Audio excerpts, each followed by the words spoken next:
passer la parole à Dominique Bailly qui va animer cette soirée. Quelques mots sur le centre Teilhard de Chardin. Pour ceux qui ne le connaissent pas encore, c'est un centre qui est jeune, hein. Nous avons ouvert nos portes seulement en juin 2023. Nous sommes situés sur le plateau de Saclay. N'hésitez pas à venir nous voir. Le bâtiment est très beau et très, très intéressant. Mais aujourd'hui, nous avons choisi la visio, donc vous ne le découvrirez pas. Notre vocation, notre raison d'être, en quelques mots, c'est d'essayer de contribuer à donner plus de place à la fraternité dans un monde qui est complexe.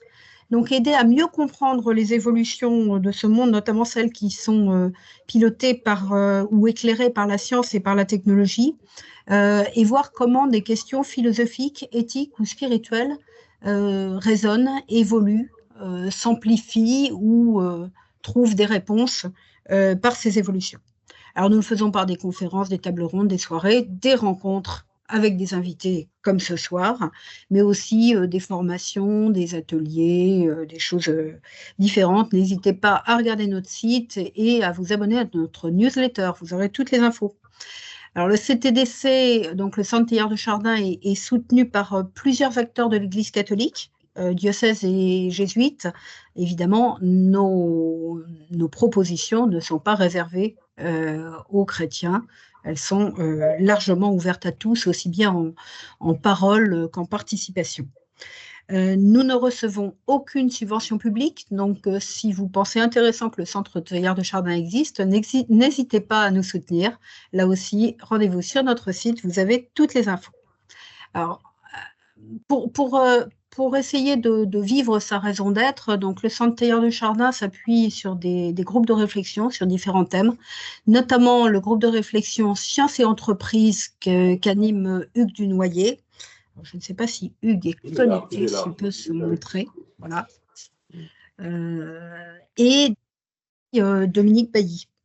Ce groupe souhaite travailler sur l'évolution du management en entreprise dans le contexte de mutations technologiques qui ont des impacts en termes d'accélération, de complexité, de densification d'un certain nombre d'enjeux. Alors, Dominique Bailly, pour ceux qui ne le connaissent pas, est donc fondateur du centre de prospective Human & Co, qui travaille avec les dirigeants justement sur les transformations qui impactent les organisations.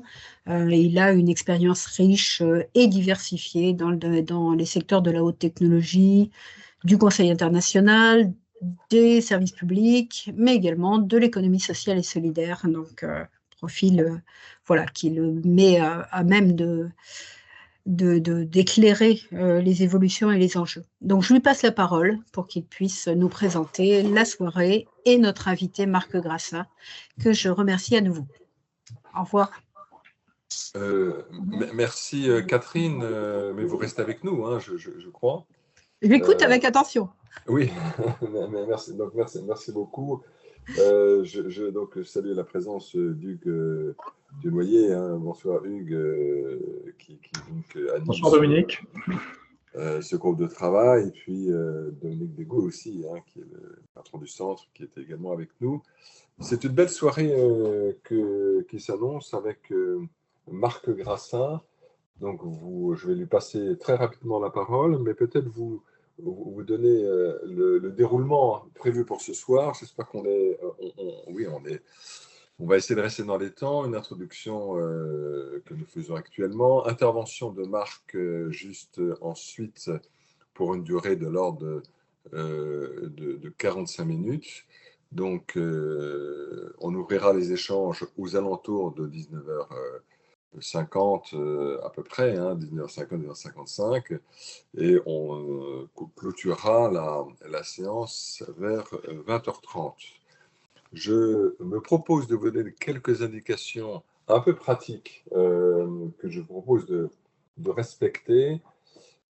Si pour, je dirais, le confort de notre conférencier, essayez autant que possible de maintenir le mode caméra ouverte parce que c'est plus agréable de parler à des gens dont on voit le visage et les réactions qu'à des cases qui sont vides. Donc, si vous pouvez, faites-le. En revanche, laissez le micro fermé pour éviter les parasitages quand vous ne parlez pas. Donc, à vous de les réouvrir lorsque vous prenez la parole.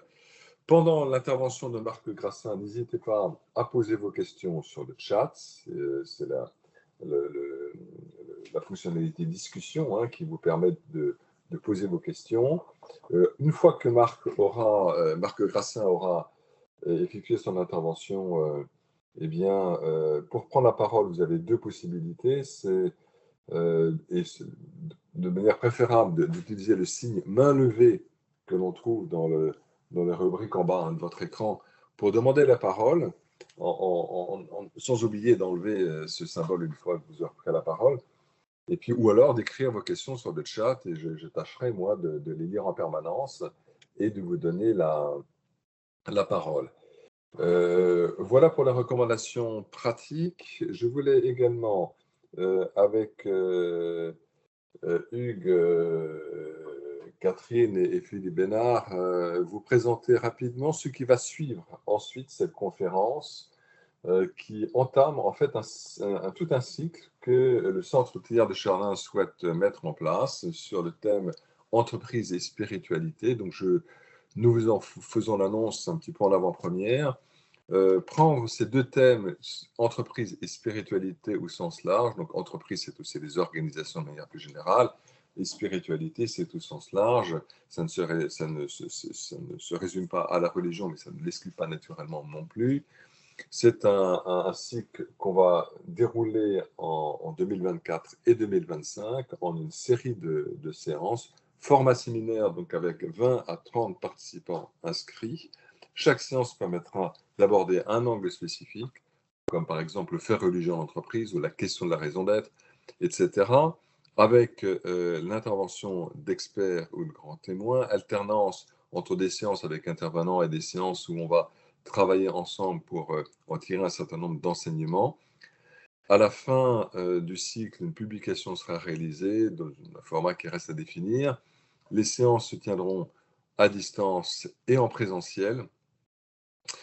Les demandes d'inscription se feront en ligne prochainement sur le site du centre. La communication aura lieu en juin avec la newsletter du centre, donc parution mi-juin grosso modo, et on organisera la première rencontre à la rentrée. Donc si ce sujet vous intéresse, restez un peu à l'affût et n'hésitez pas à demander votre inscription. Ça va être un joli cycle, je crois. Et voilà ce que je voulais vous dire. Je ne garde pas plus longtemps la parole pour donc vous la donner à Marc Grassin. Marc Grassin est un expert bien connu, donc je vais le présenter rapidement. Il est, comme vous le savez, à la fois scientifique et philosophe, docteur en pharmacie et en éthique médicale, mais également philosophe. Il est maître de conférence à la faculté de philosophie de l'Institut catholique de Paris. Il enseigne la philosophie contemporaine et l'éthique. Il est aussi directeur de l'Institut Vaugirard Humanity Management et il est l'auteur d'un certain nombre, vous savez, d'ouvrages et il est aussi membre de plusieurs comités d'éthique. C'est vraiment un grand plaisir et on est très honoré, Marc, que vous nous donniez un peu de votre temps pour aborder ce sujet-là. Et sans plus attendre, je vous passe la parole, Marc. Eh bien, bonjour à toutes et à tous. Mais merci, c'est moi qui suis très honoré hein, de la confiance que vous me faites pour essayer de partager un certain nombre d'éléments de réflexion, peut-être quelques pistes, mais je ne suis pas très sûr, mais en tout cas d'essayer de partager une certaine vision autour de la thématique hein, qui est donc du rapport au fond entre, alors je reprends le sous-titre hein, du pitch qu'on avait élaboré, le dirigeant peut-il faire l'économie de sa vie intérieure? C'était la sous-phrase hein, du premier titre. C'est assez intéressant parce que, pourquoi cette question-là? D'abord, parce que sans doute que le dirigeant aujourd'hui, ou en tout cas dirigeants au sens hein, des gens qui exercent dans le monde de l'entreprise une responsabilité importante, décisionnelle et qui peut un peu organiser les choses aussi à leur manière. Le dirigeant est sans doute a un rôle particulièrement important parce que par ce qu'il fait, par ce qu'il pense, il met en forme d'une certaine manière l'économie, d'une part. Donc, il y a une certaine possible impact de sa vision sur la manière dont il peut traiter la question de l'économie et donc de la gouvernance de cette économie-là. Et puis, de par son impact, il a aussi une puissance de transformation de la question du social. Et un des éléments qui me paraît assez important, c'est de reconnaître que, et on peut éventuellement ne pas être d'accord avec ça, c'est qu'une grande partie on pourrait dire, de la fonction politique est passée du côté de l'entreprise. Ça, c'est, en tout cas, c'est discutable et peut-être contestable. Moi, je crois en grande partie qu'il y a dans le monde moderne, au fond, une sorte de transfert de charge, hein, de la capacité à agir sur la transformation d'une société. Et si on accepte l'idée, d'une certaine manière, que dans la modernité, les hommes et les femmes d'entreprises ont un poids extrêmement important sur la fabrication de notre société, des relations dans notre société, alors ça oblige à se poser la question, au fond, quels sont le rapport que ces hommes et ces femmes vont entretenir dans leur intériorité par rapport à ce qu'ils sont en train de vivre et ce qu'ils sont en train de transformer. On peut peut-être souligner du coup que, alors je reviens sur le titre principal qui était « Face aux crises, remettre de la vie dans les organisations ». On est dans une situation où nous vivons, où nous rencontrons un certain nombre d'éléments de crise qu'il va falloir essayer de qualifier, si tant est que ça soit possible. Et ces crises vont peut-être nous révéler quelque chose de ce qui est peut-être essentiel aux hommes et aux femmes qui sont les acteurs de la transformation du monde, ce qu'ils ont à vivre. Les crises, alors, je propose d'en qualifier au moins trois. Nous vivons aujourd'hui de manière assez centrale une crise qui est une crise écologique autour de globalement la biodiversité. C'est une évidence aujourd'hui, ça a longtemps été quelque chose qui a été plutôt dénié, en tout cas on a freiné sur cette question-là, mais aujourd'hui elle est là et on est bien obligé de composer d'une certaine manière avec cette réalité-là. Le deuxième élément de crise que nous rencontrons aujourd'hui, c'est une crise qu'on peut dire de l'écosystème complexe dans lequel nous sommes. Donc c'est une crise qui vient renforcer le fait des multiples interdépendances croisées entre différents acteurs qui fait que, au fond, nous n'avons plus tout à fait la main pleine et entière sur à la fois ce que nous décidons et à la fois des effets d'impact de ce que nous décidons. Et puis le troisième élément de crise qui m'apparaît assez central, c'est que nous vivons, que nous voulions ou non là encore, une crise sociale au sens large du terme, hein, c'est-à-dire de la manière dont, au fond, l'organisation des rapports des individus pour faire société se construit. Ces trois éléments de crise, il y en aurait sans doute d'autres et on peut là encore discuter sans doute très longtemps sur l'analyse de ces crises-là, c'est pas le sujet. Il me semble que ces trois crises, à la fois une crise d'un écosystème complexe, une crise d'un environnement écologique et une crise des relations sociales au cœur d'une société, au fond, nous ramènent à quelque chose qui est tout à fait central, c'est que les crises sont des crises du lien et des crises de la relation. Au fond, ce qui va être l'élément moteur, hein, c'est que quel que soit ce qui est vécu et ce qui va impacter la transformation du réel dans lequel nous sommes, c'est que nous sommes dans des crises de la relation, et je donne une clé de lecture tout de suite, des crises de la capacité à prêter attention, au fond, à les multiples manières d'être vivant dans l'écosystème dans lequel nous sommes. Si vous avez lu un auteur, mais j'y reviendrai par la suite, qui s'appelle Baptiste Morisot, qui a écrit un livre qui tout à fait, moi qui m'a beaucoup impressionné, qui est un philosophe, hein, mais qui s'appelle Manière d'être vivant, et je reviendrai sur sa théorie, mais je pense qu'elle est assez éclairante. Il dit, au fond, les crises que nous vivons sont tous des crises de la relation au vivant. Et si effectivement Morisot a raison, et il faudrait là encore qu'on s'explique là-dessus, si c'est des crises, les crises sont tous des crises de la relation au vivant, de la relation, de relationner de différentes manières d'être vivant, alors au fond, il y a un enjeu peut-être de qualifier ces crises-là aussi comme des crises de l'assèchement de la vie dans nos écosystèmes. Et l'hypothèse et c'est le titre un peu de la conférence, hein, face aux crises, remettre de la vie dans les organisations, peut-être que c'est ça le défi contemporain que nous avons à avoir.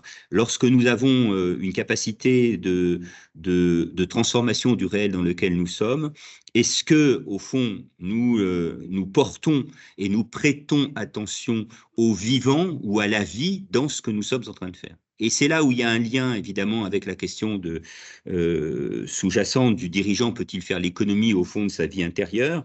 On peut peut-être postuler, en tout cas présupposer que lorsqu'on ne prête pas attention à sa vie intérieure en tant qu'homme et femme, et en tant qu'homme et femme qui dirigent, ou qui pilotent un certain nombre de transformations, si on ne prête pas attention à cette vie intérieure, alors peut-être qu'on prend le risque, au fond, d'assécher le réel dans lequel nous sommes, dit autrement, de faire perdre toute cette dimension extrêmement nécessaire de la vie dans les systèmes dans lesquels nous sommes.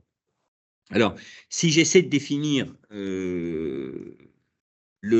puisque ça s'inscrit, cette conférence s'inscrit dans le séminaire entreprise et spiritualité, et Dominique l'a précisé, spiritualité au sens large du terme, hein, qui ne se réduit pas évidemment à la spiritualité religieuse, hein, qui est beaucoup plus large que ça.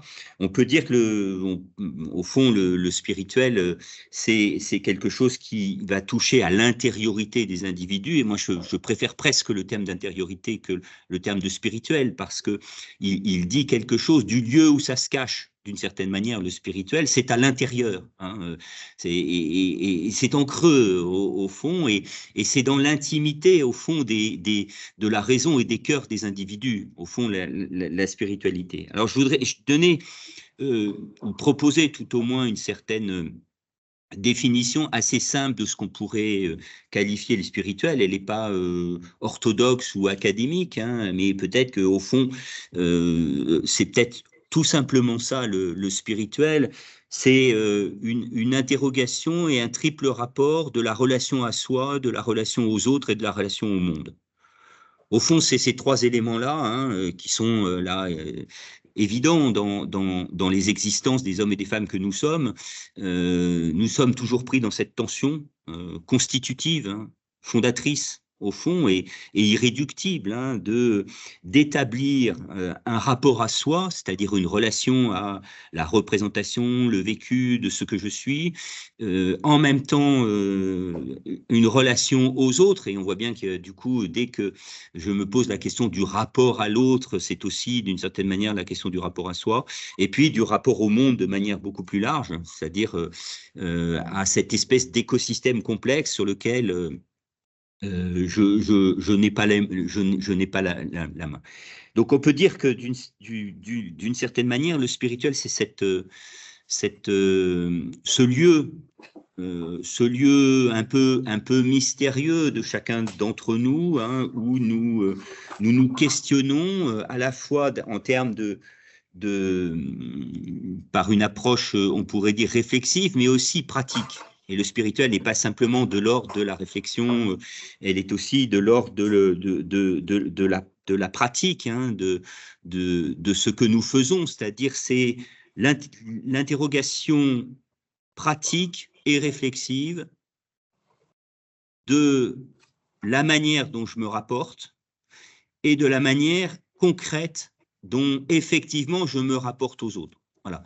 Et c'est comme ça que je voudrais définir ici le lieu du spirituel, hein, cette espèce de tension, au fond cette part cachée, intime, cachée, en creux, qui va être évidemment fait de multiples réalités qui sont à la fois les affects, à la fois les émotions, à la fois la psychologie, à la fois l'histoire, à la fois la raison et à la fois aussi son éducation. De ce point de vue-là, j'attire votre attention sur que nous avons aussi en partie la spiritualité de notre culture. C'est-à-dire, nous avons une capacité de faire et de questionner ce faire, et puis une capacité de réfléchir aussi sur fond de ce que le cadre culturel dans lequel nous sommes nous conditionne à penser le rapport à soi, le rapport à l'autre et le rapport au monde.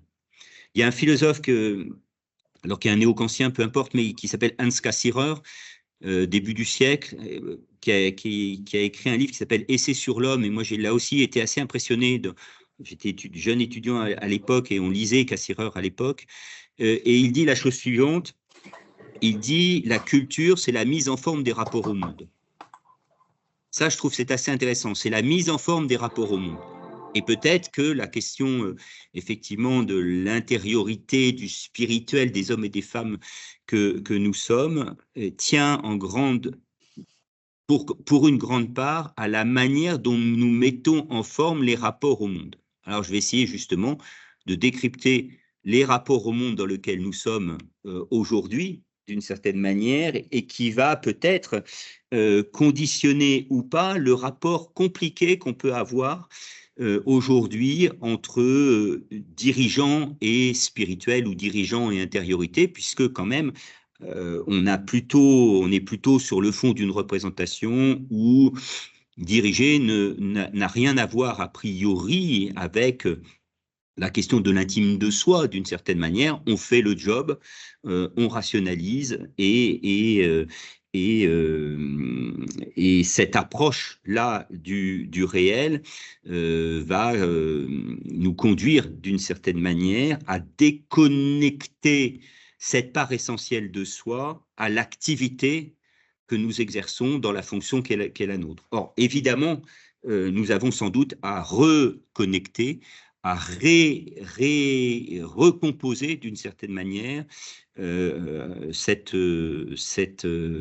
intime de soi au regard de la culture dans laquelle nous sommes, et peut-être que justement le travail de l'intériorité ou de la spiritualité nous amène à développer une capacité critique, avoir un esprit critique au fond sur les tenants non questionnés de la culture dans laquelle nous sommes, c'est-à-dire les rapports au monde dans lesquels nous sommes établis. Alors, je voudrais décrire peut-être ce qui gouverne pour avoir en contrepoint, du coup, l'intérêt de retrouver peut-être le chemin d'une intériorité lorsqu'on dirige. D'abord, je voudrais rappeler que les humains que nous sommes sont quand même des animaux assez étranges, dans le sens où nous avons la capacité de penser, de décider et de faire le monde dans lequel nous sommes. Ça, c'est un élément anthropologique tout à fait central. Ce qui nous anime dans notre condition humaine, c'est d'abord la capacité à produire le réel dans lequel nous sommes, c'est-à-dire faire l'expérience fondatrice de la liberté. Je suis assez proche du courant rickeurien de ce point de vue-là.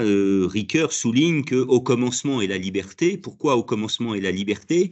Parce que nous sommes au fond structurés au moins sur deux types de rapports au réel. Premièrement, la question du langage. Le langage, c'est la capacité à produire des représentations, et quand on produit des représentations, alors on met en forme le monde d'une certaine manière. Par le langage, on met en forme le monde d'une certaine manière, et donc on prend la main sur le réel avec cette puissance opératoire qu'a le fait de représenter le réel. Premier élément. Deuxième élément, c'est la technique. Et le Centre Teilhard de Chardin travaille beaucoup sur les sciences et les techniques, hein, mais la technique, c'est-à-dire c'est le fait, au fond, de pouvoir créer de nouvelles conditions matérielles du réel dans lequel nous sommes. Avec la technique et avec le langage, ces deux éléments constitutifs de notre anthropologie, de notre rapport au réel, on peut dire que nous entrons d'une certaine manière dans notre humanité d'abord comme une expérience de liberté, c'est-à-dire de ne pas simplement être soumis au réel dans lequel nous sommes. Nous pouvons produire le monde. Et au fond, c'est ça, d'une certaine manière, qui fait la beauté et la noblesse de notre condition humaine, qui fait aussi la responsabilité et parfois l'effroi de ce que ça représente. C'est que nous sommes d'abord ceux qui créons les conditions matérielles de notre propre condition. Un philosophe qui s'appelle Marc Hunyadi, qui est un spécialiste de l'éthique, dit la chose suivante. Il dit, au fond, ce n'est pas la nature qui dit ce que nous sommes, c'est ce que nous sommes qui dit ce qu'est notre nature.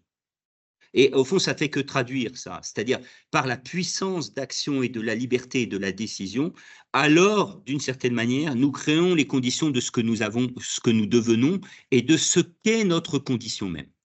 Ça, c'est un élément central parce que sinon, on ne comprend pas tout à fait, de mon point de vue, on ne comprend pas bien l'enjeu de la spiritualité et de l'intériorité parce que si effectivement nous créons notre propre nature en la faisant dans une expérience de liberté, alors nous ne pouvons effectivement pas faire l'économie de questionner ce triple rapport à soi, à l'autre et au monde. Et donc, nous ne pouvons pas simplement, au fond, nous contenter de produire le monde. Nous avons à le penser et à le faire dans cette interaction de soi, de l'autre et du monde. Deuxième élément que je voudrais souligner, pour aller vite, c'est que cette expérience de la liberté fondatrice de notre rapport au réel, il s'est construit en grande partie, du coup, sur un rapport de maîtrise et de contrôle. C'est-à-dire que l'expérimentation réussie de la capacité à produire le monde, à le faire, nous a ouvert, au fond, une certaine idée de se rapporter au réel articulée autour de la maîtrise et du contrôle. C'est le projet, d'une certaine manière, de la modernité que Descartes évoque. Hein. Il s'agit de devenir comme maître et possesseur de la nature. On va maîtriser et contrôler. Dit autrement, le réel qui nous occupe et qui nous préoccupe aussi se résume à une sorte d'équation avec un certain nombre d'inconnus qu'on va être capable de résoudre, de maîtriser et de contrôler. Au fond, quand tout se passe normalement, tout se passe comme prévu. Alors qu'en réalité, évidemment, c'est une difficulté puisque la réalité nous rattrape toujours d'une certaine manière, l'événement de la vie nous rattrape toujours, la vie tout court nous rattrape toujours, et en réalité, nous savons bien que la maxime qui consiste à dire que quand tout se passe normalement, tout se passe comme prévu, est une illusion car au quotidien, quand tout se passe normalement, rien ne se passe comme prévu. Et donc, il y a de l'aléa, il y a de l'incertitude qui va évidemment émerger. Et cet aléa et cette incertitude, ils sont liés, au fond, à la dimension vivante d'interaction, d'interrelation des différents acteurs qui vont constituer le réel. Bon. Pourquoi je dis ça? Parce que ça veut dire que nous avons, au fond, construit notre représentation du rapport au réel dans l'économie moderne, dans la fabrication des sociétés modernes, d'abord comme une capacité à projeter et à prévoir, d'une certaine manière, ce qu'allait se dérouler. Et donc, à tout maîtriser et tout contrôler. Je pense que, du coup, la question de l'économie a été pensée. Alors, je pense au livre d'Alain Supiot, La gouvernance par les nombres. Je vous invite à lire ce livre-là. C'est assez intéressant parce que, au fond, le schéma mental dans lequel nous fonctionnons tous, c'est un schéma de rationalisation par les nombres qui vient d'une certaine manière conduire et processer le réel dans lequel nous sommes. Voilà. Donc il y a quelque part quelque chose de l'ordre de l'assèchement, au fond, par une rationalisation qui oublierait que nous sommes toujours, que nous voulions ou non, rattrapés par notre incapacité fondamentale à maîtriser le cours et le décours de la vie qui circule là où nous sommes et là où nous faisons. J'ai dit, il y a deux éléments anthropologiques fondamentaux, qui est le langage et qui est la technique. Il y en a un troisième, évidemment, hein, qui est constitutif, c'est que quand bien même nous serions dans une capacité d'inventer le monde en le disant, en se le représentant, d'inventer le monde en fabriquant de nouvelles conditions de possibilités matérielles du réel dans lequel nous sommes, on peut penser aux nouvelles technologies en particulier. Le troisième élément constitutif, c'est évidemment la question de la relation. Nous sommes des êtres de relation, nous ne pouvons pas, au fond, faire l'économie de reconnaître que ce qui fait notre condition, c'est la tension entre, un, se représenter le réel, l'inventer en le disant, deux, le fabriquer par l'opérationnalité des sciences et des techniques, trois, en le traduisant dans les effets d'impact et des transformations que ça va induire dans l'établissement des relations avec les autres. Et peut-être que c'est là que se situe, me semble-t-il, la question du spirituel ou de l'intériorité, c'est-à-dire au point d'interface et de rencontre entre ce que nous faisons et la manière dont ça va construire et constituer l'établissement des relations. Et c'est là où on est ramené à la définition que je donnais tout à l'heure,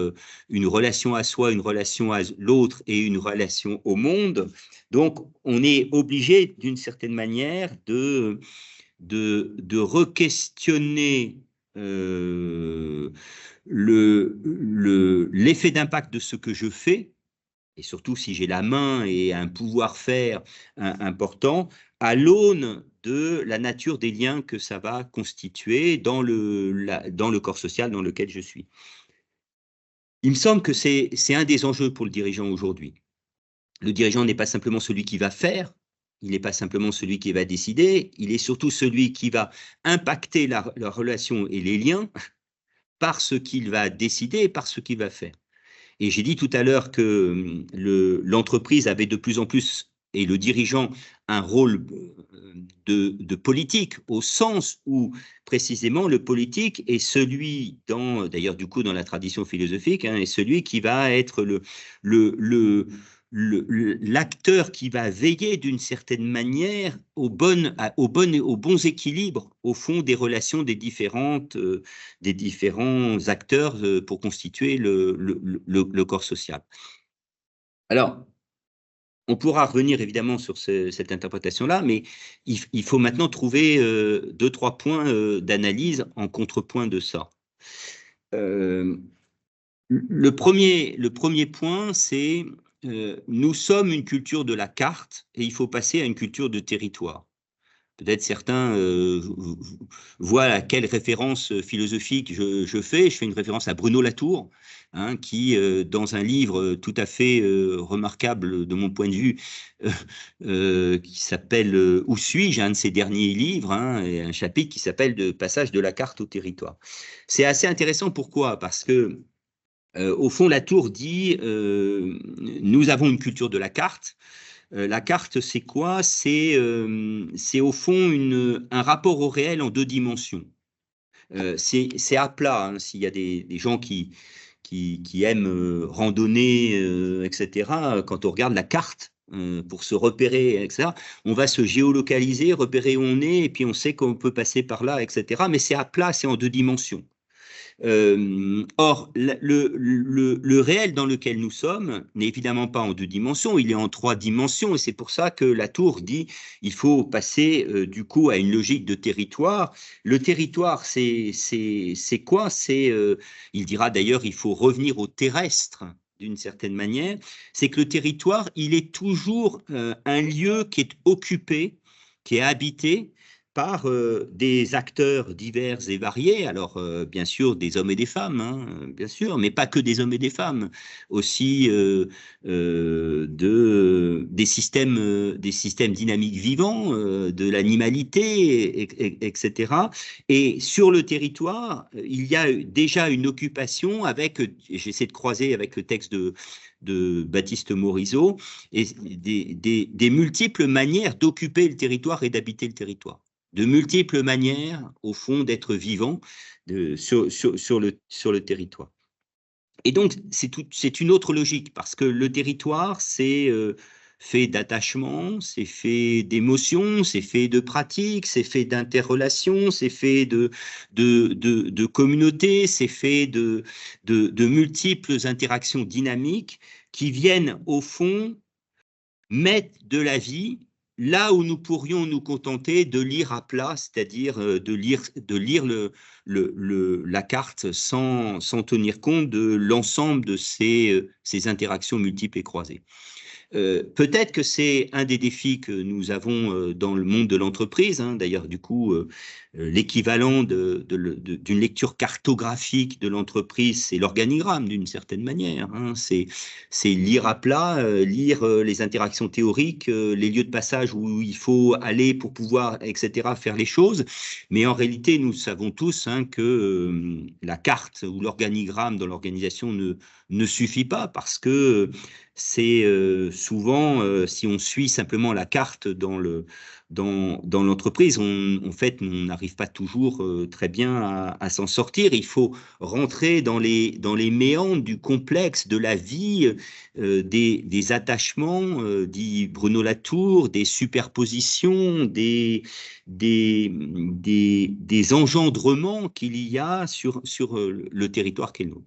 Donc, le premier élément pour pouvoir penser la nécessité d'une intériorité ou d'une spiritualité chez le dirigeant, c'est peut-être de changer de carte mentale pour passer d'une carte à plat, 2 dimensions, à une carte en 3 dimensions.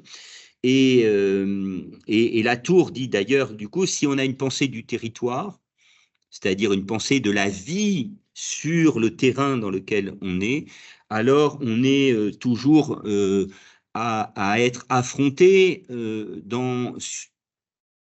à avoir à vivre dans les zones critiques, les zones de bord, dit Latour.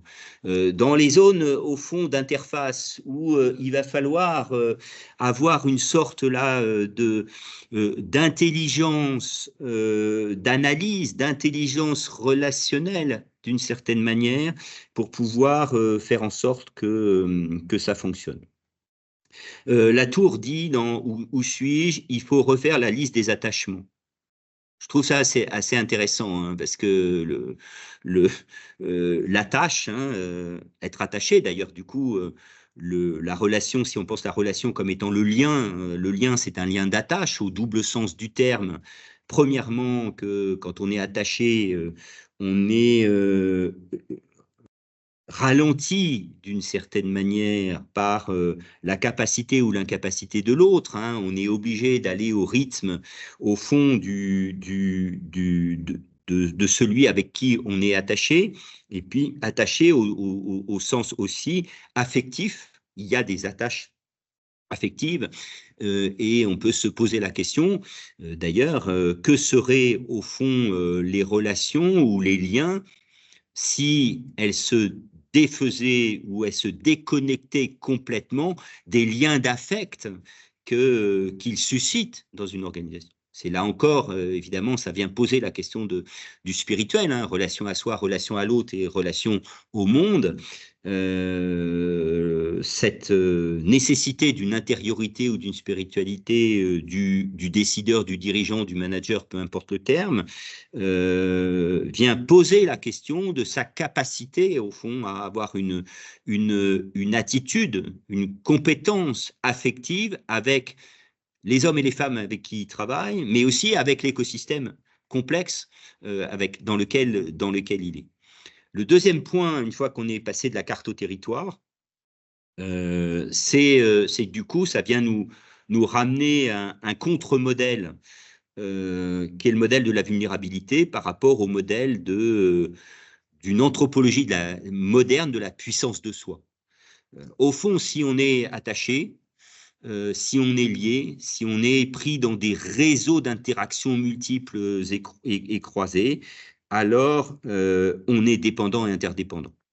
D'abord, le fond et l'arrière-fond de notre condition humaine, c'est bien l'interdépendance. Et l'idée que nous pourrions être autonomes au sens d'indépendant des autres est évidemment une fiction, parce que de la naissance à la mort, on pourrait dire d'une certaine manière, nous éprouvons constamment le fait que notre capacité à faire le monde, à réussir, à décider, etc., sont toujours articulées au fond aux manières dont va se jouer concrètement les liens d'interdépendance. Pour le dire autrement, et puis on pourra le discuter par la suite, l'idée que le sujet serait un sujet autonome est évidemment une fiction. Il n'y a de sujet que de sujet assisté, c'est-à-dire assisté par, au fond, des relations qui vont s'établir et qui vont être les conditions de possibilité de nos capacités à réussir la fonction qui est la nôtre. Donc, le deuxième point, une fois qu'on a passé la question de la carte mentale, d'une carte au territoire, c'est évidemment revenir et travailler sur la question de la vulnérabilité comme condition fondatrice, au fond, de notre humanité, bien sûr, mais aussi de notre rôle. Le troisième élément sur lequel, du coup, il faut reconfigurer à partir de ces deux éléments-là, c'est qu'il y a une reconfiguration de la notion de performance. Au fond, qu'est-ce qu'on met derrière la notion de performance? Et peut-être que, vous voyez, dans l'idée d'un monde qu'on serait en capacité de faire, un monde qu'on gouvernerait par les nombres, peut-être que nous avons en partie perdu un élément central de la performance, c'est la capacité qu'a le système dans lequel nous sommes et auquel nous contribuons de rendre possible, au fond, la dynamique du vivant. Et peut-être que c'est ça qui est une des difficultés aujourd'hui, que nous avons à vivre, et que la crise écologique, c'est pour ça que j'ai commencé par là, vient nous réarmer comme exigence, d'avoir à recréer des conditions qui vont rendre au fond les systèmes non asséchés, vivants, et qui vont permettre aux multiples manières d'être vivants de pouvoir s'exprimer. Alors, je finis, parce que on est à 47, je finis en disant un mot sur Morisot, pour compléter cette clé de lecture. Morisot dit donc toutes les crises sont des crises de la relation au vivant. Pourquoi il y a des crises de la relation au vivant? Morisot dit, au fond, les crises sont des crises de la sensibilité. Nous avons perdu la sensibilité. Une sensibilité au vivant, et donc du coup nous avons perdu ce rapport au réel de prêter des égards. Il dit nous avons besoin d'une philosophie du prêter des égards pour pouvoir déplacer les seuils du prêter attention, dit Morisot. Je trouve ça c'est extrêmement intéressant comme formulation. C'est-à-dire que si nous avons une sensibilité, alors nous pouvons prêter attention à des choses sur lesquelles jusqu'à présent nous ne prêtions pas attention. Et du coup, nous allons pouvoir déplacer les seuils du prêter attention. Morisot dit c'est ça la politique, au fond. C'est ça le gouvernement, enfin le fait de pouvoir décider. Et nous avons à sans cesse peut-être essayer de trouver le chemin où nous allons être sensibles à précisément ce que notre culture, et j'avais évoqué précédemment la question de la culture, nous empêche d'une certaine manière d'intégrer comme devant être porteur d'égards. Et il me semble que c'est ça la question du spirituel. C'est-à-dire cette capacité pratique et réflexive dans la relation à soi, dans la relation à l'autre et dans la relation à ce monde dans lequel nous existons, de réarmer la part, au fond, des multiples acteurs qui vont nous obliger, d'une certaine manière, à envisager peut-être un peu autrement, dans un prêter attention, les manières dont nous faisons. Au fond, ce que j'essaie de dire, c'est que le spirituel ou l'intériorité pour un dirigeant va passer en grande partie, peut-être d'abord par ce réamorçage du sensible. C'est une question, c'est-à-dire, est-ce que au fond, la sensibilité est une compétence du dirigeant? Et peut-être que, alors, c'est un chemin intérieur.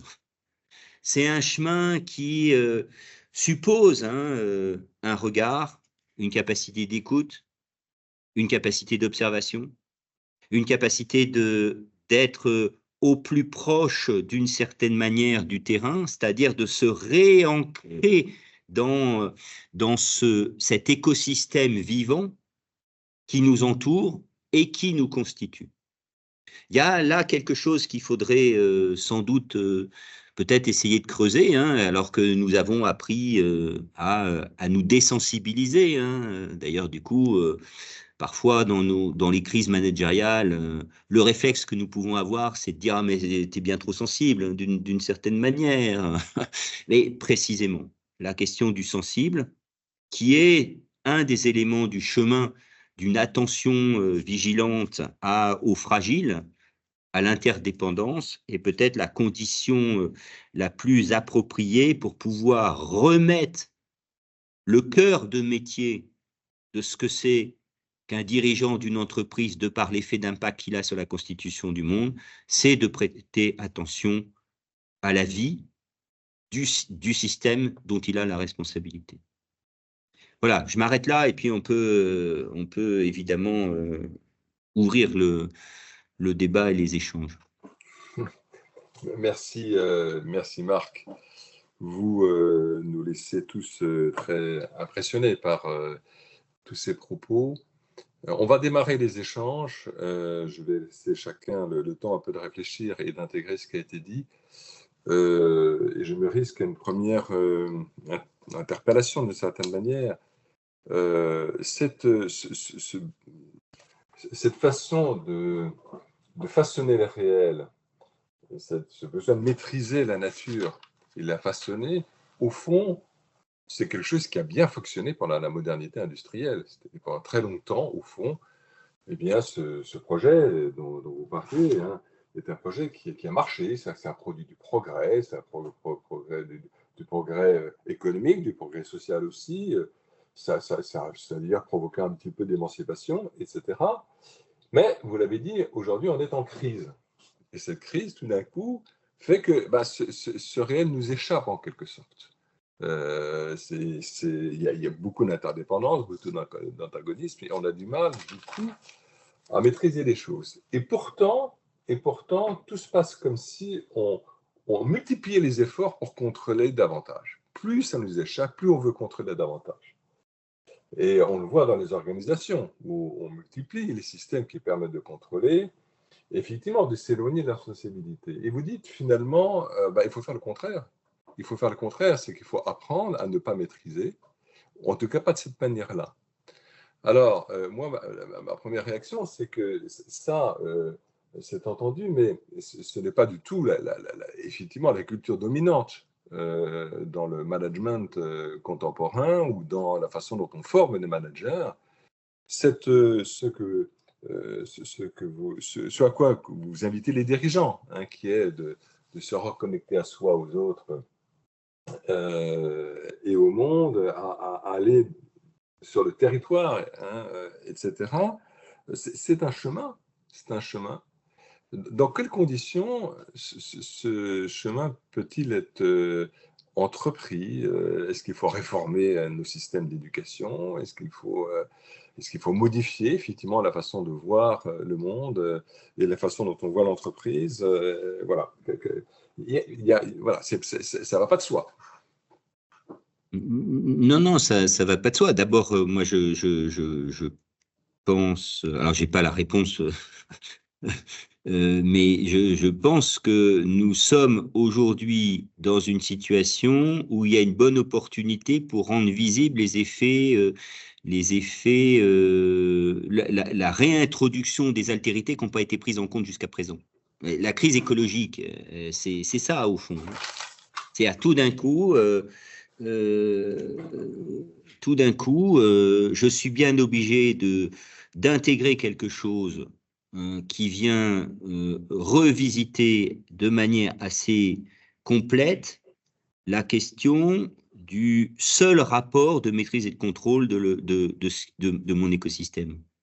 Donc, il y a, ce que je veux dire, c'est je suis rattrapé par le réel, d'une certaine manière. C'est 1,5 degré ou 2 degrés d'augmentation de la température, voilà, c'est pas personne, c'est comme ça.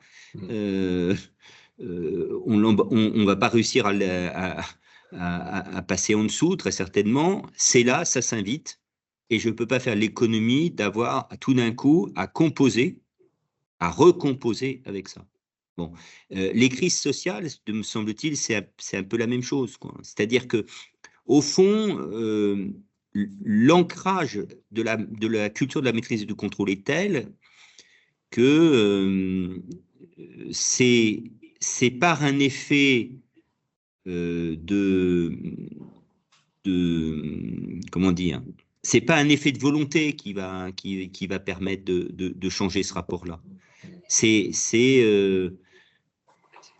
Vous allez dire, je suis peut-être un peu pessimiste, hein, mais c'est un effet de mur qui vient contraindre d'une certaine manière à rendre visible qu'il y a besoin de réarticuler la question de la maîtrise et du contrôle sur fond d'un rapport qui est plus souple que la pleine et entière maîtrise et de contrôle. Alors, oui, il y a un problème de culture, parce que c'est pour ça que j'ai évoqué la question de la culture en disant on a la spiritualité de sa culture. On a une culture de la maîtrise et du contrôle, et donc on a un rapport au réel, à soi et à l'autre de la maîtrise et du contrôle. Voilà.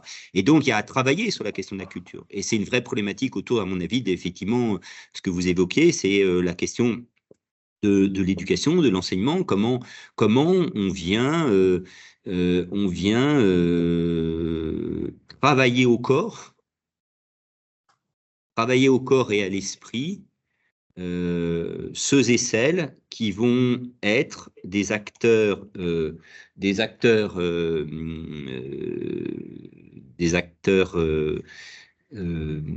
pardon, il y a quelqu'un qui vient de rentrer, l'appariteur, 30 secondes. Je finis à 8h30 ici. Hein. Je finis à 8h30 ici. Ok.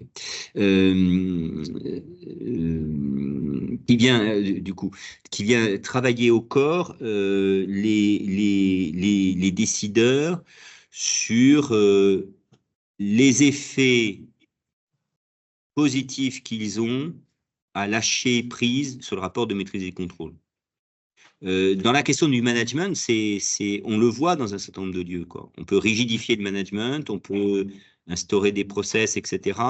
Il y a des lieux où s'expérimentent aussi d'autres manières de faire, où la question de libérer des marges de manœuvre, la question de diminuer le contrôle du manager. D'ailleurs, dans la crise Covid, ça a été assez intéressant, me semble-t-il, c'est que tout d'un coup, les managers se retrouvaient dans des situations où la maîtrise et le contrôle, ils sont aperçus que leurs collaborateurs, loin des yeux, loin du cœur, mais ils faisaient bien le boulot, éventuellement, ils prenaient leurs responsabilités, etc.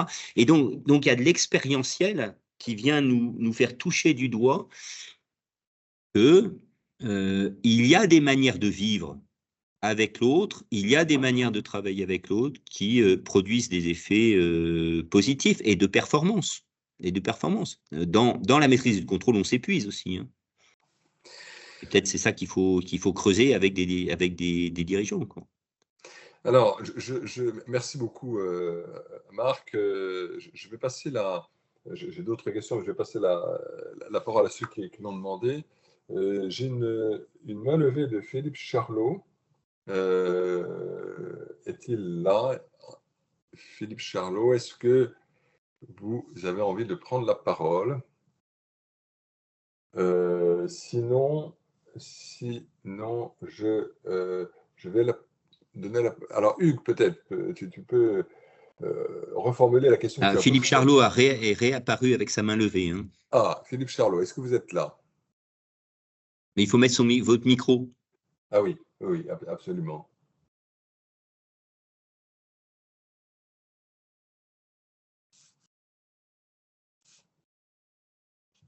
Alors, on ne vous entend pas. Est-ce que vous avez votre caméra ouverte aussi, Monsieur Charlot? Parce que je ne vous vois pas, à vrai dire, je ne vois rien du tout. On a une image fixe. Ah. On vous écoute? Bon. Ah oui, vous n'arrivez pas à réactiver votre micro. Écoutez, Hugues, est-ce que tu veux prendre... On vous redonne la parole, bien entendu, hein, dans quelques minutes. Hugues, est-ce que tu veux peut-être commenter des questions que tu as déposées sur le fil de discussion? Oui, bien sûr, votre propos est passionnant, mais j'ai un vrai questionnement. On comprend bien que l'intérêt que peut apporter on va dire, l'ouverture à l'intériorité de chacun, ou on va dire aux parties prenantes, puisque c'est un terme un peu général, dans une entreprise qui prend en compte à la fois les gens qui sont dans l'entreprise, puis les gens qui sont à l'extérieur, le client, les actionnaires, etc. Moi, je suis face à une décision en tant que chef d'entreprise. Effectivement, je prends en compte, vous l'avez dit un moment, mon autorité, que ce soit avec son bagage culturel, son bagage affectif, etc. J'essaye de rentrer ça dans mon entreprise, et puis vis-à-vis de mes collaborateurs, vis-à-vis de mes clients. J'ai très peur, au bout d'un moment, il faut prendre une décision, il faut prendre une orientation. Et effectivement, on est formé à vouloir maîtriser l'aléa, absolument, à ne pas se retrouver dans l'imprévu. Ma question, c'est, mais comment, quand j'ouvre à cette intériorité-là, qu'est-ce que j'en fais dans mon entreprise? Comment je peux maîtriser finalement cette nouvelle donnée qui peut être très enrichissante, mais aussi qui peut être très clivante quelque part. Donc voilà, je suis un peu, j'entends bien, je comprends, mais prenons l'exemple du Covid. Vous l'avez pris, la période du Covid était intéressante. Et moi, il y a une chose qui m'a, en tant que, alors là, je parle de mon côté peut-être de spiritualité, la décision prise à un moment par le Premier ministre de ne pas effectivement assister à l'enterrement des personnes qui sont décédées du Covid a été quelque chose de très fort, où là, on a touché à l'intériorité des gens. Est-ce que, justement, dans cet exemple-là, pour essayer d'illustrer mes questions, il y aurait pu avoir une autre, effectivement, décision? Voilà, c'est un peu pour essayer d'illustrer peut-être mon propos. L'exemple que vous prenez sur la question du Covid est hyper intéressant. Pourquoi? Parce que tout d'un coup, les établissements hospitaliers ou EHPAD, etc., ont une injonction de l'ARS que lorsque un patient décède du Covid, les familles peuvent pas voir, etc. Alors c'est intéressant, pourquoi? Parce qu'il y a eu deux attitudes. En tout cas, une première attitude où ça s'est fait effectivement, ce qui fait qu'il y a des proches qui n'ont pas pu voir leurs vieux parents, etc., si ce n'est au moment de l'enterrement, mais ils n'ont pas pu faire la cérémonie des adieux du corps, etc. Bon.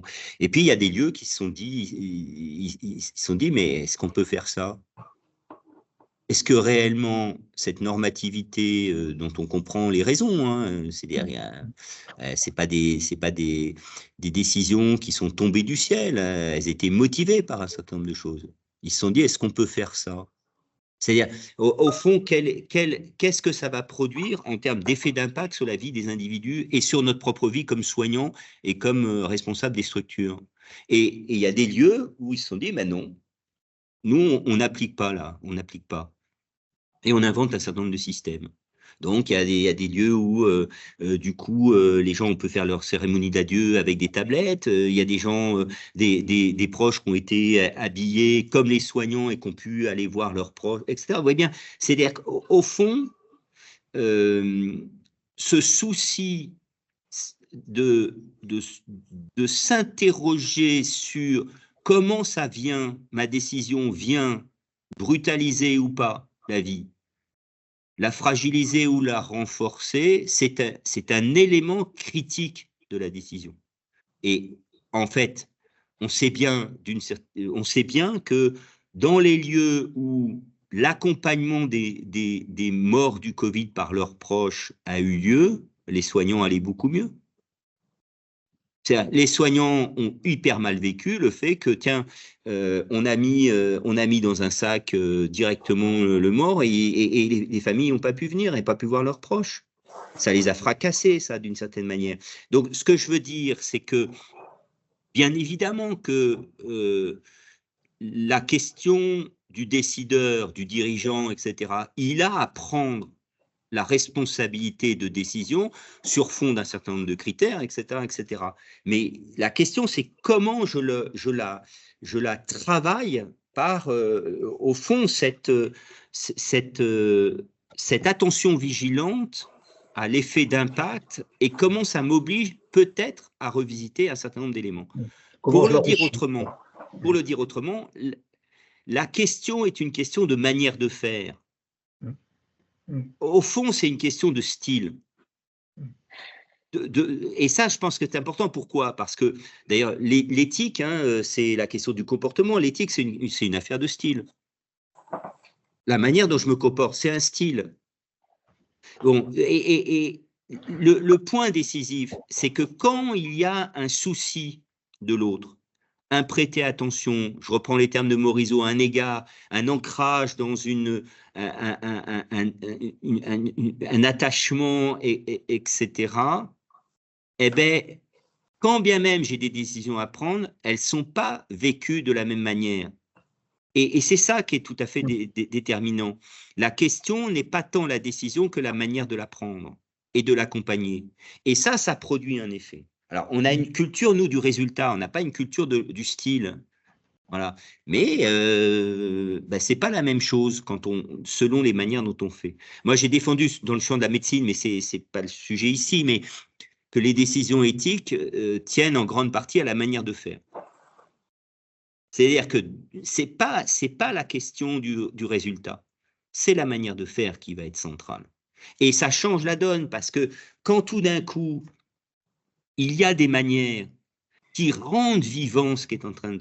Alors du coup, ça crée des rapports différents entre les individus, ça crée des rapports de confiance, etc., etc. Enfin, il y a une puissance de performance qui permet à celui qui décide de prendre des décisions, mais voilà, peut-être de les revisiter ou de les moduler à l'aune au fond, de ce qui est le très, très basique et très simple, c'est que dans les organisations, ça vit, et puis voilà. Je ne sais pas si la réponse est claire, mais... Si, non, mais ça éclaire bien, et j'ai envie de dire, ça enrichit finalement sa décision. Là, j'aime bien la manière de faire, je crois que c'est assez essentiel sur des choses... C'est l'art et la manière. L'art et la manière. Et diriger, c'est un art. Diriger, c'est pas simplement un gouvernement par les nombres, c'est un art. Pourquoi? Parce que le dirigeant, il est celui qui est le porteur de l'intérêt du collectif, de l'intérêt du tout. Et donc, il ne peut pas faire l'économie d'être un artiste, si je me permets, et d'avoir du style. D'ailleurs, nous le savons tous, on reconnaît quand même le dirigeant, les équipes savent bien qui a du style ou qui n'en a pas. Alors, est-ce qu'il faut encourager les entreprises à cultiver ça, à cultiver cette nouvelle approche, avoir l'art et la manière, avoir du style? Autrement dit, est-ce que les entreprises ont intérêt à mettre en place des outils, des dispositifs, des actions? Là, je vous passe volontiers la parole, monsieur Jaguer, je crois, qui, si je prononce bien, je ne suis pas sûr, qui donc pose une question Je vois que Philippe Charlot, vous êtes. Philippe Charlot est revenu. Voilà, mais excusez-moi, du coup, je vous retourne juste après. Donc, M. Jagger, vous avez posé des questions par écrit en proposant plusieurs choses, notamment pourquoi pas réformer le référentiel finalement de sélection des dirigeants, après tout. Peut-être qu'il faut quand même le revoir. Est-ce qu'il ne faut pas aussi revoir la façon de faire vivre l'équipe de direction pour qu'elle soit aussi connectée au vivant, peut-être différemment. C'est-à-dire, si on se met à la place du dirigeant de l'entreprise, bien, est-ce que vous l'encouragez à mettre en place des choses concrètement pour que ça progresse? Alors, je ne sais pas si M. Jagger voulait peut-être compléter votre question que vous avez posée par écrit. Peut-être vous avez envie de la compléter oralement. Mais il faut ouvrir votre micro là aussi, si vous le souhaitez.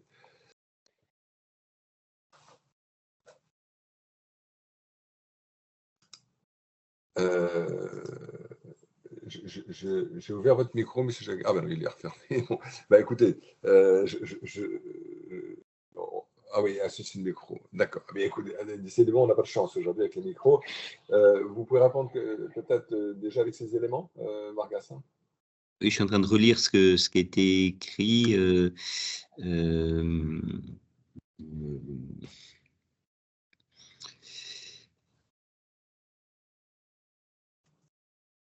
Comment poser des critères de sélection de dirigeants qui intègrent la sensibilité, etc. Voilà. Et je sais pas si c'est des critères. C'est-à-dire que moi, je vais reprendre ma casquette de soignant, hein, d'accord? Parce que moi, je pense que le domaine du soin est très intéressant pour penser le monde de l'entreprise, en contrepoint.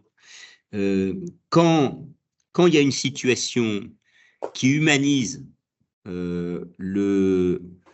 la situation du patient, ça se voit. Quand c'est déshumanisé, ça se voit. Bon. Et les hommes et les femmes qui travaillent dans une entreprise, les parties prenantes, hein, puisque quelqu'un évoquait parties prenantes tout à l'heure, bah, ils savent bien si la situation qu'ils vivent, elle est humanisante ou déshumanisante. Il y a l'épreuve des faits, quoi. C'est-à-dire, si dans des équipes, quand un manager se comporte, manage à la hache, bah, l'équipe, elle sait que elle n'a pas besoin de, etc. L'équipe sait que ça produit quelque chose qui est humanisant ou déshumanisant. Bon. Donc, enfin, il me semble que il y a à travailler cette je sais pas si c'est cette sensibilité, mais en tout cas, un rapport d'évaluation de la performance à l'aune de ce que ça produit en termes d'humanisation des situations ou des lieux du travail. Et ça, je pense que ça a quelque chose déjà de fort. Quand vous avez s'il y a un turnover important, s'il y a du burn-out, etc., c'est un indicateur de quelque chose qui ne va pas. On peut toujours discuter, savoir, etc. Mais il y a quelque chose là qui est un signal faible ou fort du bon fonctionnement d'une équipe de direction. Là encore, je ne sais pas si ça répond à... Ce que je veux dire, c'est plus simple qu'on l'imagine, quoi. Alors, après, c'est comment on produit une culture, et entre autres, dans nos écoles ou grandes écoles, etc., qui intègre cette dimension-là comme étant un élément central dans le processus de décision. Et ça, il y a à travailler ça de manière assez importante. Et le deuxième élément, c'est une des difficultés, c'est la déconnexion. C'est-à-dire que si vous avez des dirigeants qui ne sont pas sur le terrain, ils ne peuvent pas savoir ce qui se passe.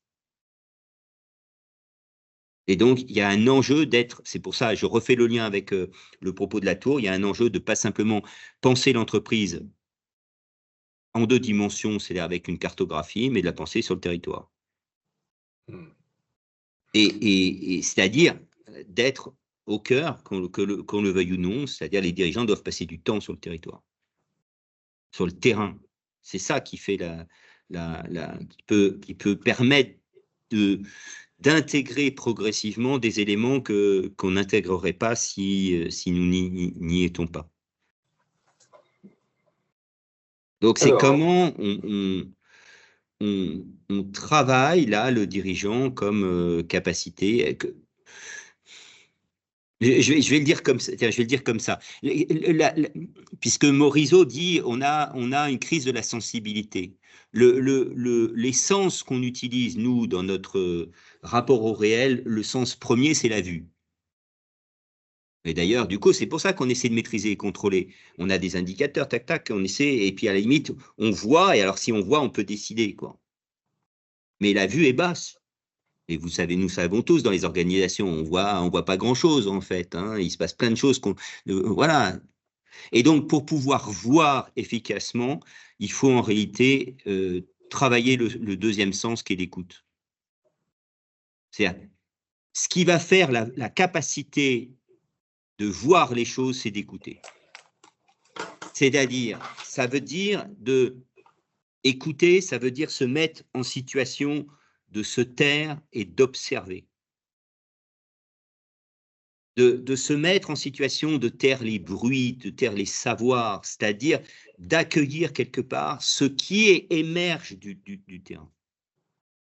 C'est pour ça que je vous invite particulièrement à lire Morisot, parce que Morisot est un éthologue aussi, hein, donc il travaille beaucoup sur la question animale, et dans l'expérience, qu'est l'expérience de l'approche de l'animal. D'ailleurs, il dit on a besoin d'une philosophie de la piste, de pister l'animal, d'une certaine manière. Le sens premier, ça va être l'écoute.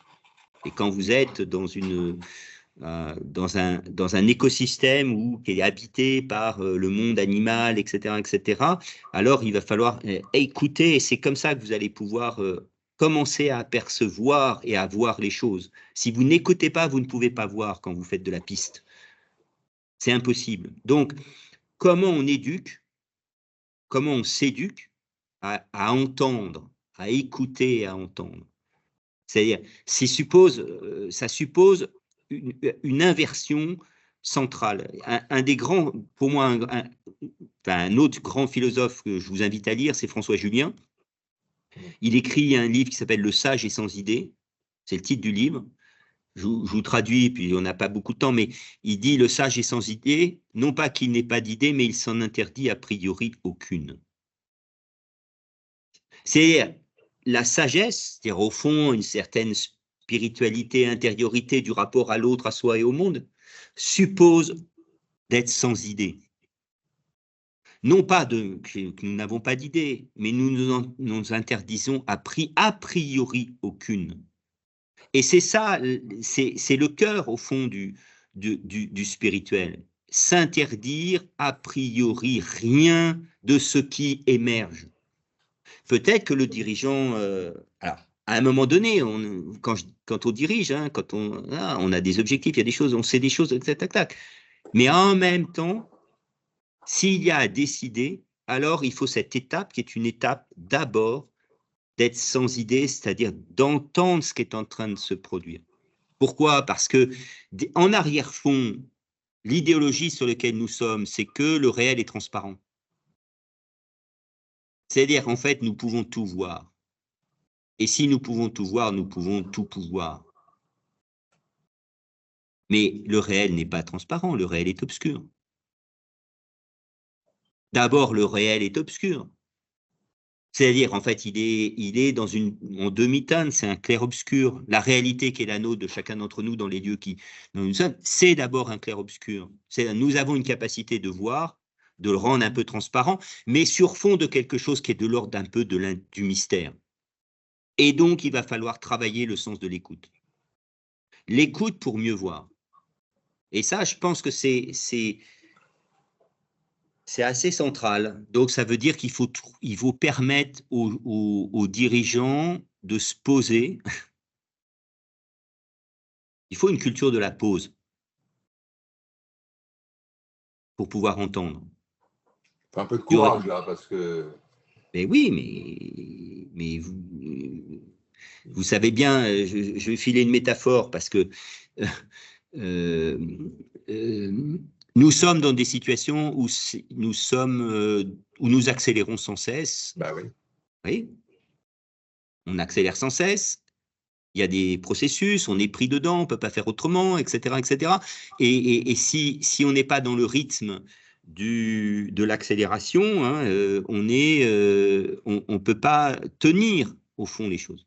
Alors, c'est intéressant pourquoi Bauman, qui est un des grands sociologues, a travaillé sur l'évolution des sociétés postmodernes comme les nôtres, où il les nomme sociétés liquides, et il dit la caractéristique majeure des sociétés comme les nôtres, c'est l'accélération du changement. Et donc, ça veut dire une nécessité de s'adapter en permanence à ce qui est en train de se produire. Il dit la chose suivante: j'ai à peine le temps d'apprendre ce qui convient que c'est déjà dépassé. Bon, mais alors, du coup, il faut le traduire. Vous avez tous, ou j'imagine, si vous l'avez encore, le permis, quand vous roulez à 90, vous avez un champ visuel à 180, quand vous roulez à 130, vous avez un champ visuel à 90. C'est-à-dire, plus vous accélérez, plus l'angle mort augmente. Donc, plus vous accélérez, moins vous voyez. Donc, c'est paradoxal dans notre culture. C'est-à-dire, nous sommes une culture qui prétend à la clarté, à la vision, à la transparence, aux lumières, hein, vous voyez, hein, par la raison, le savoir-faire, etc. Mais comme on est dans une accélération, en réalité, on voit de moins en moins bien ce qu'on est en train de faire. Et si on voit de moins en moins bien, l'angle mort augmente. Et donc, si l'angle mort augmente, c'est-à-dire l'obscurité du réel dans lequel je suis augmente. Nous savons tous que le danger vient de l'angle mort, il ne vient pas de devant. Devant moi, comme ça, je maîtrise et contrôle, a priori. Je peux anticiper, je peux projeter, je peux gérer les risques. Mais l'angle mort qui est derrière, je ne le vois pas. Qu'est-ce qui vient désobscurcir l'angle mort? Ben, c'est précisément, c'est quand je vais commencer à pouvoir entendre quelque chose qui est en train de survenir. Et du coup, vous voyez bien, la vue va pouvoir, je vais pouvoir le réduire, cet angle mort. Donc, il y a sans doute à travailler la question de la pause, du ralentissement. Alors, évidemment, hein, on peut dire oui, mais on n'a pas le temps, etc. Mais non, plus ça va vite, plus faut ralentir. En tout cas, plus il faut trouver ce temps, qui est ce temps qui nous recentre sur soi, sur l'autre et sur le monde. Il faut faire l'expérience, finalement. L'expérience. Oui, mais oui, en tout cas, cette expérience intime, l'expérience intime, le spirituel, qui est le nerf de la guerre de la conférence ou de l'intériorité, le spirituel suppose de s'arrêter. Ben oui, oui. Mais pas forcément longtemps, hein. Mais vous voyez bien que s'il n'y a pas cet ancrage ralenti avec ce rapport à soi, ce rapport à l'autre, ce rapport au monde, ben je ne peux que suivre et je ne peux que, au fond, accélérer dans la négation de la vie qui circule autour de moi. On refait la tentative, je suis soucieux hein, de donner la parole au plus possible. On refait la tentative avec vous, Philippe Charlot. Alors, j'ai essayé de trafiquer, mais dites-moi si vous crois que ça fonctionne. Arrivez à ouvrir votre micro. Est-ce que vous m'entendez? Oui. Oui. Oh, super. Merci beaucoup. Voilà. Pardon pour la connexion de tout à l'heure. Donc, je m'exprime devant vous en tant que dirigeant d'entreprise technologique. Et du coup, l'idée, ce serait de peut-être poursuivre la discussion qu'on vient d'avoir en se disant, si on rajoute un peu de technologie, est-ce que ça peut aller dans la contribution que vient de donner Marc Grassin, c'est-à-dire de plus d'écoute et plus de temps? C'est-à-dire, est-ce que la technologie pourrait nous permettre de mieux écouter les autres et un très grand nombre de personnes et suffisamment vite, et voir que la technologie nous aide à décomplexifier tout ce que les autres ont à nous dire pour que dans le temps de pause que l'on peut accorder, on puisse bénéficier, vous voyez, de cette relation à tous ces autres. Grâce à des applications, pour penser à ça, des applications qui permettent d'être à l'écoute, de pouvoir ramasser comme ça, c'est ça? Exactement, exactement. Et si je prends un exemple très concret pour me faire comprendre, dans le domaine du soin qu'évoquait Marc Grassin, donc, il évoque le soin vraiment, l'individu qui pose l'acte de soin ou qui gère l'acte de soin.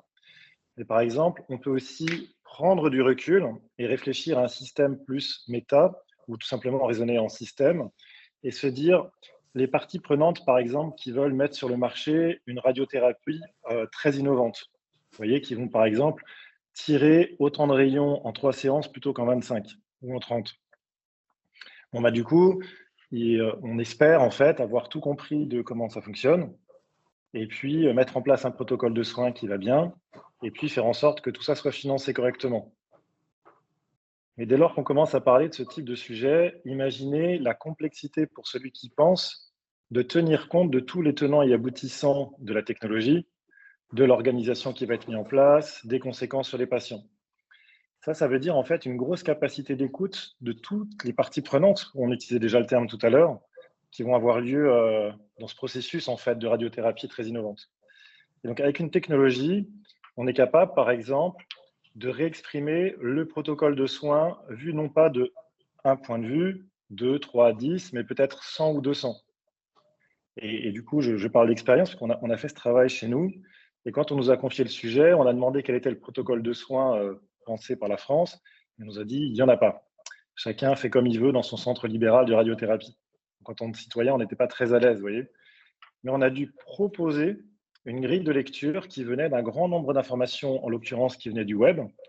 Et là, on peut faire référence à la noosphère, je pense, de Teilhard de Chardin, qui est que cette connaissance est disponible pour autant qu'on aille se connecter à tous ceux qui ont quelque chose à dire sur ce protocole de soins. Puis une fois qu'on a ce protocole de soins, on se rend compte qu'il y a des machines, des process, des humains, etc. Et on peut réinterroger la noosphère, si je peux utiliser ce terme avec vous, pour dire mais qu'est-ce que tout le monde a à dire sur ça? Et du coup, on va se créer ce que nous, on appelle un tiers de confiance, c'est-à-dire tellement d'individus qu'on aura écoutés, qui ont quelque chose à apporter, je ne sais pas si c'est au savoir ou à la connaissance, là je ne maîtrise pas très bien la différence entre ces deux termes, mais qui vont permettre en fait d'éclairer le décideur et de se connecter à tous les vivants qui vont participer. Donc ceux qui produisent les machines, ceux qui les vendent, ceux qui les achètent, ceux qui les emploient, ceux qui reçoivent le tir de radiothérapie. Et du coup, on va essayer de travailler pour ce qu'on pourrait appeler le bien commun, ayant entendu tous ceux qui ont quelque chose à dire. Et potentiellement, on va réconcilier les positions. Alors, dans le cas sur la radiothérapie, voilà, pardon, allez-y. Non, merci beaucoup, c'est super. Alors, la technologie au secours du vivant, finalement, hein, c'est-à-dire que elle a été au secours de la puissance, et là, elle viendra au secour du vivant. Alors, exactement. Et de la prise de décision. Exactement. Oui, pour autant qu'on ne soit pas dans le contrôle, mais dans l'écoute. Oui. Alors, du coup, là encore, c'est une question de manière de faire. C'est parce que on a aujourd'hui une tension entre, on pourrait dire, entre technophiles, technophobes, pour faire bref. Moi, je suis plus. Enfin, je ne sais pas s'il faut que je dise ça comme ça, mais je suis par principe plutôt technophile. Dans le sens que vous venez d'évoquer, je trouve. C'est-à-dire que je pense que la question du rapport au savoir, par exemple, avec les technologies, est quand même assez intéressante. Moi, je suis un enseignant, je vois bien à quel point ça a modifié, ça modifie de manière très, très forte le risque de domination que le professeur pouvait avoir sur ses étudiants. C'est vachement intéressant. C'est-à-dire, tout d'un coup, il y a une puissance de démocratisation et de partage, c'est-à-dire au fond d'espace nouveau qui est lié à la technologie, hein. Enfin, voilà, l'accessibilité à quasiment un infini du savoir, etc., modifie très, très profondément le risque coup de force, de maîtrise et de contrôle que je pourrais avoir sur ce qui est en train de se dérouler quand je suis en interaction avec mes étudiants. Ben, c'est un peu c'est ce que j'entends dans ce que vous évoquez, c'est-à-dire il y a quelque chose là. Alors, s'il est bien managé et piloté avec une certaine volonté, évidemment, mais vous avez utilisé le terme de bien commun. J'ai entendu derrière, au fond, il y a un espace démocratique derrière, etc. Donc il y a plein de garde-fous parce que à l'inverse, on peut aussi avoir un business technologique dans le domaine de la santé, par exemple, voilà. Donc, mais la question n'est pas d'être technophile ou technophobe. La question est de savoir comment on recentre sur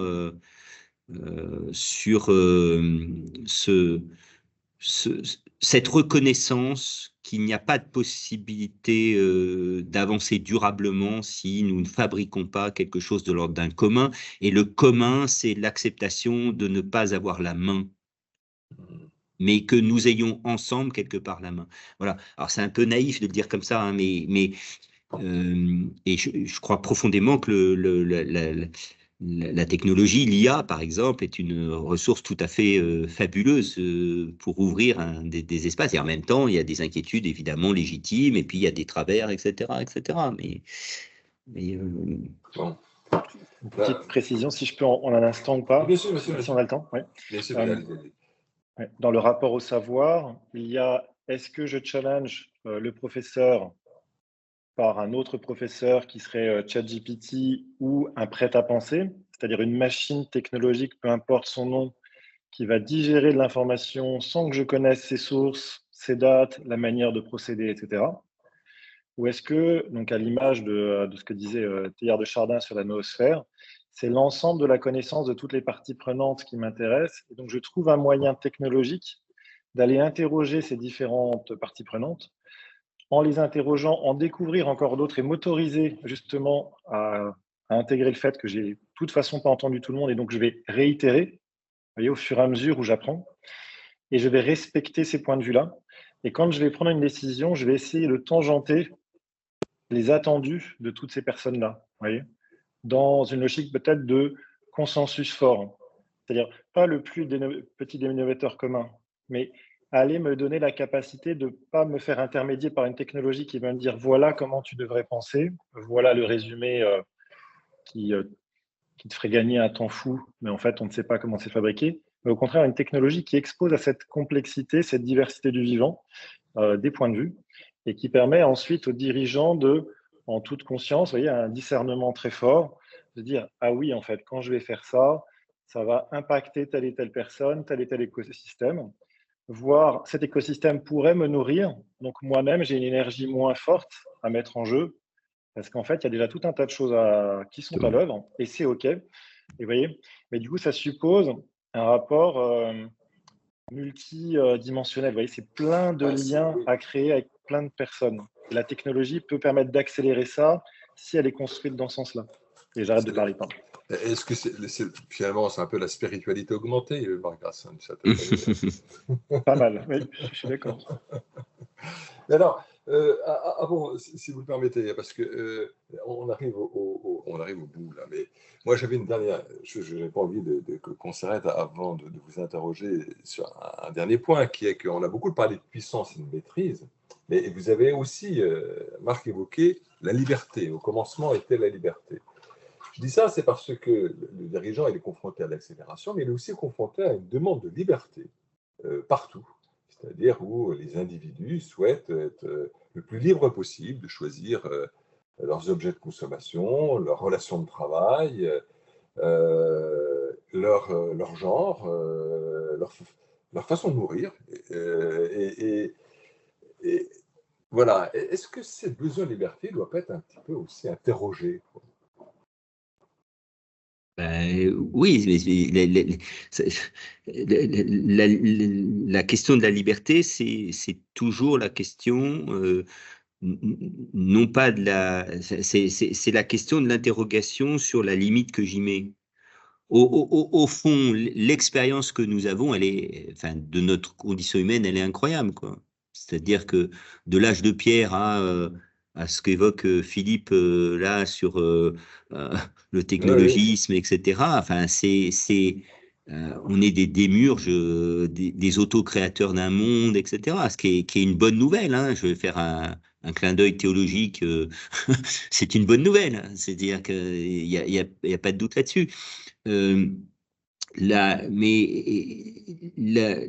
contrepartie de cette puissance de la liberté, c'est évidemment l'interrogation sur la limite. Et qu'est-ce qui vient donner du sens à la limite? C'est-à-dire que ce n'est pas quelque chose qui est posé comme ça de manière a priori. La limite, elle est posée dans la manière dont peut-être ça produit un effet délétère sur les multiples habitants ou cohabitants du monde dans lequel nous sommes. Donc, la question de la liberté n'est pas c'est d'une banalité que de dire ça, hein, mais n'est pas la libération des limites, c'est la construction raisonnée et commune de limites pour un certain nombre de raisons que nous allons identifier. Et donc, c'est pour ça que la puissance de la liberté l'incroyable puissance de liberté que nous avons aujourd'hui, y compris celle de détruire, hein, d'une certaine manière, nous renvoie à une responsabilité infinie. Et la responsabilité, elle est vis-à-vis de soi, elle est vis-à-vis de l'autre et vis-à-vis du monde. Et il y a un très beau texte de Ricoeur qui s'appelle « Avant la loi morale, l'éthique ». C'est un texte de 85 publié dans l'Encyclopédie Universalis. Hein. Oui, c'est un temps que les jeunes de moins de temps ne connaissent pas. C'est quoi? Ouais. Et il dit, il construit son propos autour du ternaire je, tu et il. Il dit, au fond, il y a trois rapports au réel.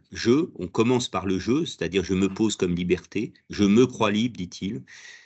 Qui rencontre immédiatement, je fais vite, hein, un alter ego, d'une certaine manière, un tu, et donc vous voyez bien que ma liberté, elle va immédiatement être régulée, limitée par le fait qu'il y a de l'autre.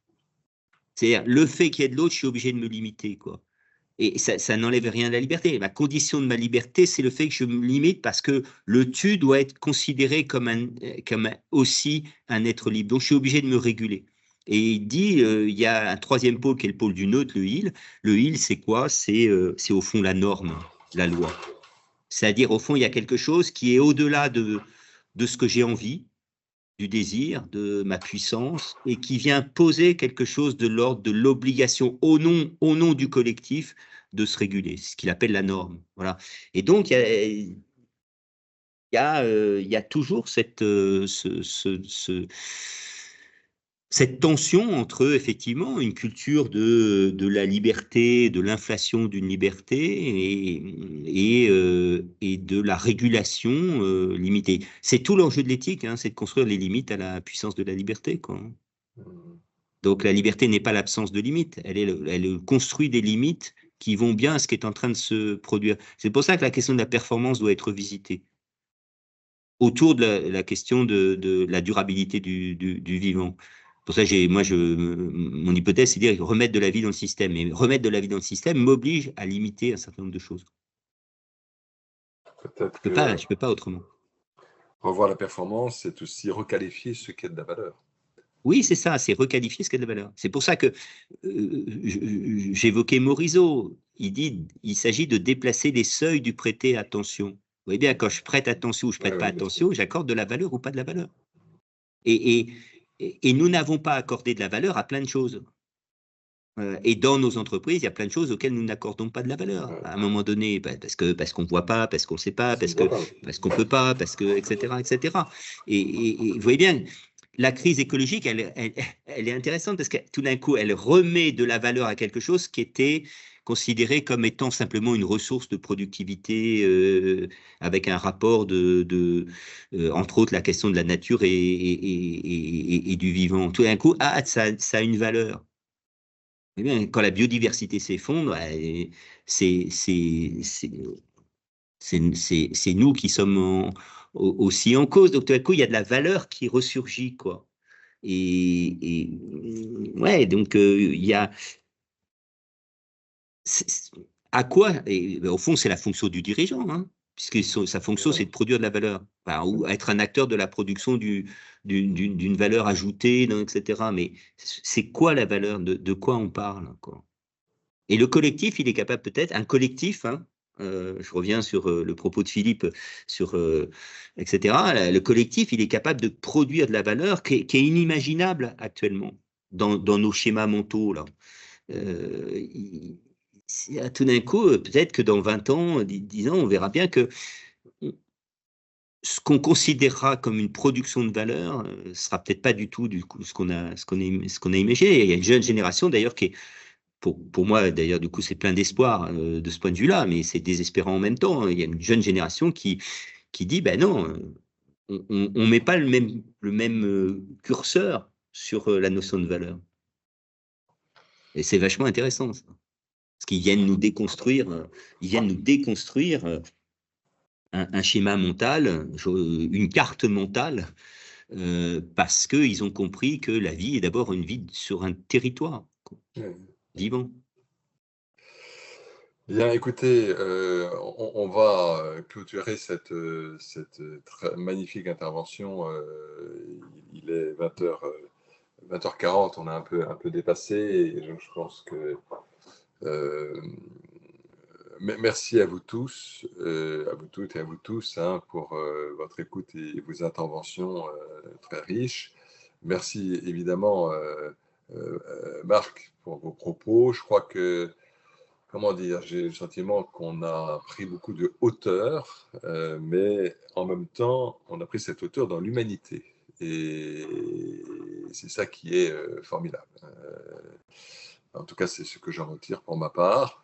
Je ne sais pas, je ne frustrerai personne si l'un ou l'une ou l'un d'entre vous souhaitait encore ajouter un mot, il a tout à fait le droit de le faire. Et sinon, écoutez, merci beaucoup. Et puis restez attentifs, bien sûr, à l'actualité du centre TR de Cherdin. On a été très heureux d'organiser avec Philippe, Hugues et Catherine cet événement. J'espère qu'il vous aura apporté. Et il me reste à vous souhaiter à toutes et à tous une excellente soirée.